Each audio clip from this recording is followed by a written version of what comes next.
Okay, we've had a colourful evening. First bit of red.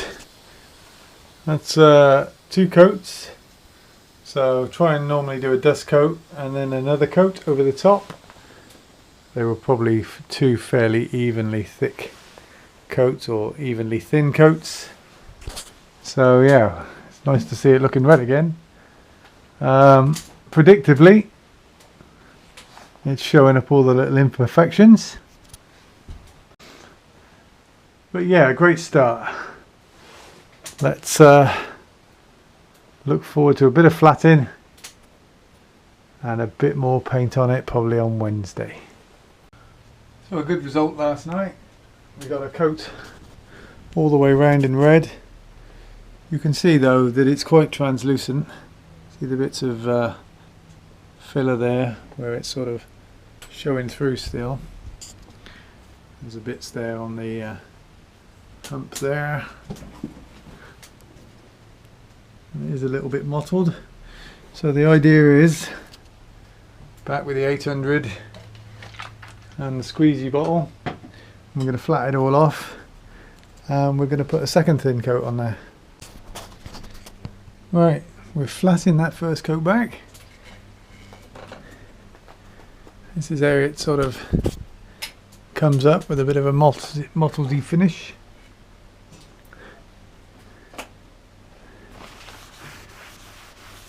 So you think it's flat, but it's not quite. So there's some highs and some lows. Let's have a look at the painted finish. So I don't know if that will come out on the video, but that's that sort of orange peely finish that we're taking back. And you can see the grey coming through. It's quite translucent, this red. So that's what we're doing. We're flattening back the orange peel and cutting it in so that we can put a second proper coat on. Right, first coat all flattened back, ready to go. So we'll come in and put another coat of red over the top of it all. Also notice this, which I'm not too keen on. Under here, looks like it was cut out a bit rough and ready. I want to find a way of finishing that off a little bit better. I reckon a 3D printer would do that.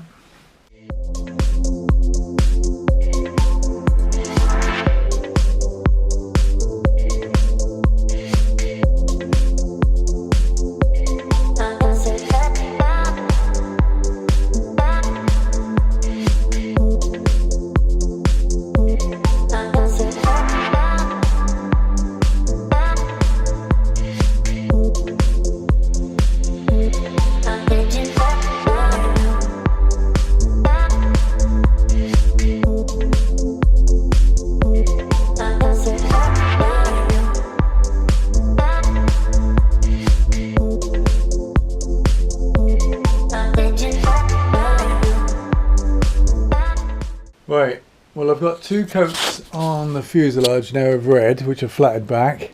It's nearly ready for a 3rd coat that I can layer up, and then I can completely flat that to get all the orange peel out.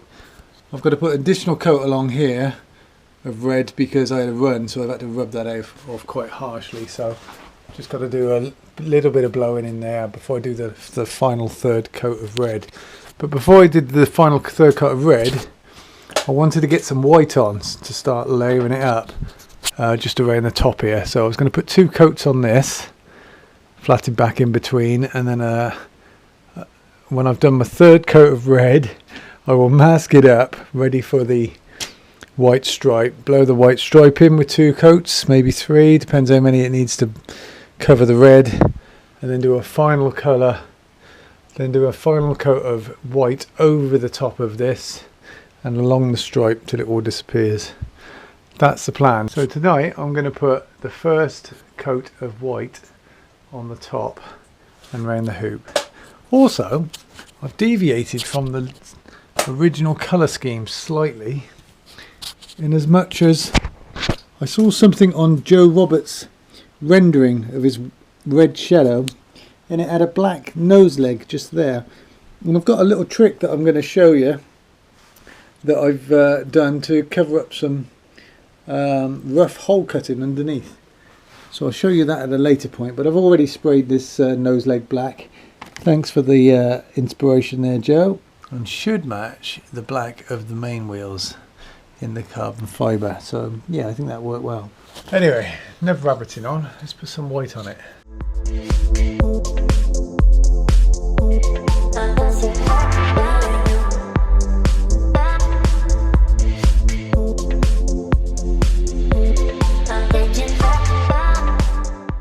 Well, I've put some white on it and I've flattened it back again, as is my routine. Top bit, I don't know whether I got a bit of water in the gun there, but there's a few speckledy bits came spitting out. Top didn't cover all that well there. That back edge I haven't flatted back yet, and then the other side I got a flat back. But yeah, I got that first coat of white on to start layering it up. The other thing I did was I peeled my masking tape off of here, and the edge isn't very clean at all. That won't do at all for when I'm doing the stripe down the side. So I bought some of this in the hope that it'll allow me to get a cleaner edge and also to get that curve on the inside of the stripe. So I'm going to put some of this on, and then when I do my spraying later on there, I'll see how this works. I've seen some stuff on YouTube that says it's a good idea to heat your masking tape up with a air gun or hairdryer, so I'll probably give that a go as well. Just try pushing this one on a little bit better.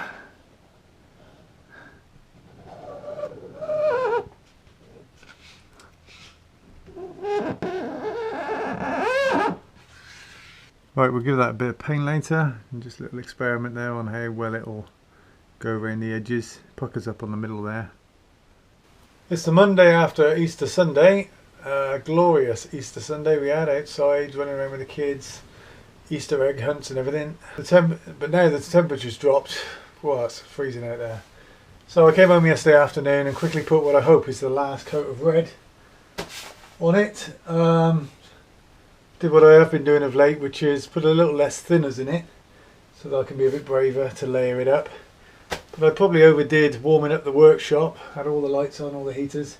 Workshop got up to 25, and my last coat's gone on. It's almost like the painting gods know how much I love rubbing down, because forget orange peel, it's got the finish of an avocado. I don't know if you can see that in the lights. So here starts 2 days of flat back with 1200 in soapy water, followed by 2000 and more soapy water. So yeah, something to keep me fit. It would have been lovely if I could have got a nice finish on it like I have been getting lately, but the nose is a bit smoother up here, and you can see it's terrible. So it's now a balance of, can I cut it back to flat without cutting through and exposing any of the low spots or the high spots underneath. So let's give it a go. Otherwise I'm just gonna have to put another coat on it. Let's see.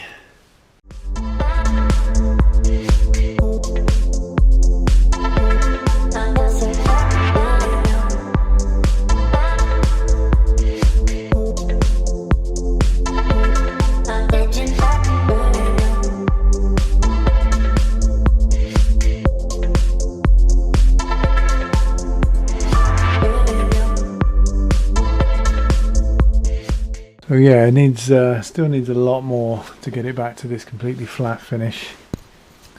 That's probably half an hour so far. Oh, there's a lot of rubbing to do. Let's keep going though.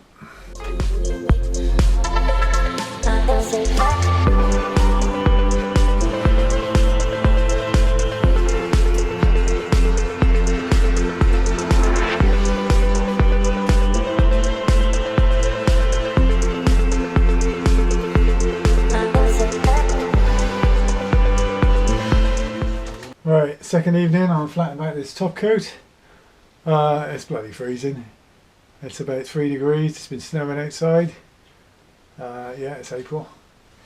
As you can see, we've cut the worst of the textured orange peel out. That's with the 1200. Lots of criss-crossy scratches, as you can see there. So I'm now about to start going over it with the 2000. Happy days.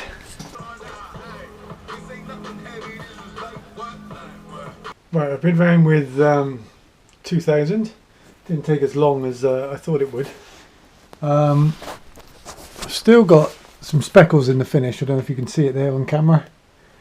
And I could cut it down even further, which means I've got to go back to 1200 and take it all back. But I'm going to try it with some G3 and see what the finish looks like before I embark on that again. As you can see, the 2000's already put a bit of a shine on it already. I'm just getting the minute scratches out. So let's have a go with the buffer, see what the finish is, and if it's not satisfactory, well, we'll go back round with the 1200.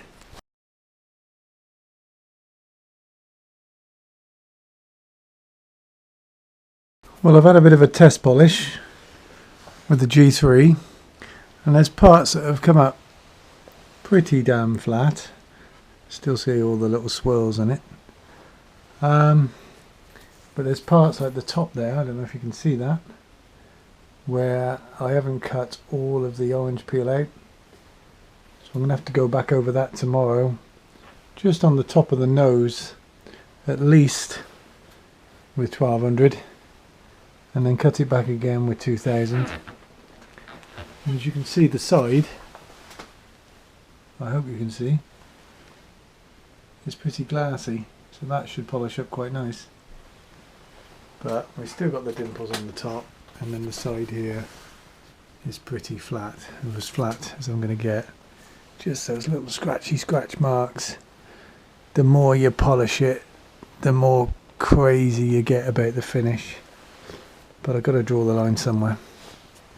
Right, the obsession continues. I went over this with 1200 earlier on, and then back over with 2000. As you can see, it's taken out some of the dimples. If you look really closely, there's still some tiny little pot marks in there. But I'm going to try and take those out now by buffing it again. So let's have a go at buffing number 2.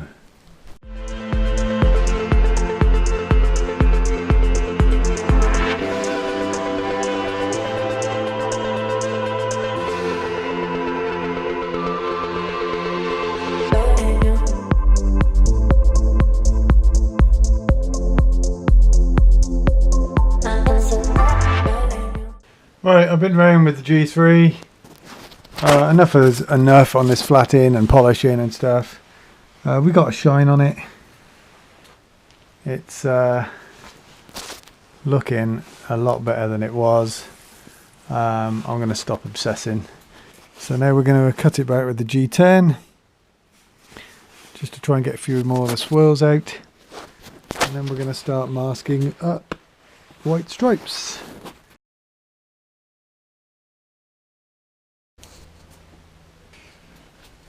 Up, ready for the stripe. I'm going to put 2 coats down the red paint, which will go over the stripe and along the top. So let's get cracking.